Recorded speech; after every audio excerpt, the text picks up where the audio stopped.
இனிய காலை வணக்கம். நீ மயிலா இல்லை குயிலா? இதுதாங்க இன்றைக்கி டாபிக்.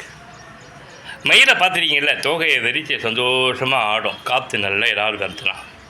குயிலை பார்த்துருக்கீங்களா, ரெண்டு மாதிரி அலாரியாக இனிமையாக பாடி அடுத்தவங்களையும் சந்தோஷப்படுத்தும். அதுபோலத்தான் நான் வாழ சொல்கிறேன். துக்கப்படுவதனாலும் வேதனைப்படுவதாலும் புலம்புவதாலும் ஏதாவது மாறப்போதா? யோசிச்சு பாருங்க, எதுவும் மறப்போறதில்லை. வேணும்னா ஒரு நாளைக்கு 1 மணி நேரம் துக்கப்படுவதற்கான நேரம், அழுவதற்கான நேரம்னு 24 மணி நேரத்துக்குள்ளே 1 ஹவர் ஷெட்யூல் போட்டுக்கலாம். மீதி 23 மணி நேரத்தில் உறக்கம் போக மீதி நேரங்களில் ஒரு மயில் போலவும் குயில் போலவும் பிரபஞ்சத்திற்கு நன்றி சொல்லுமே. ஆனால் நீ குடிக்கிறது கஞ்சியே கூட இருக்கட்டையா, கஞ்சியை விட கேவலமான ஒரு பொருள் தான் உனக்கு ஆண்டவன் தந்திருந்தாலும் அனுபவிடா. என்னடா பண்ண சொல்கிற? விதி தாண்டா வாழ்க்கை, விதிக்கப்பட்டது நடந்தே தேரும்.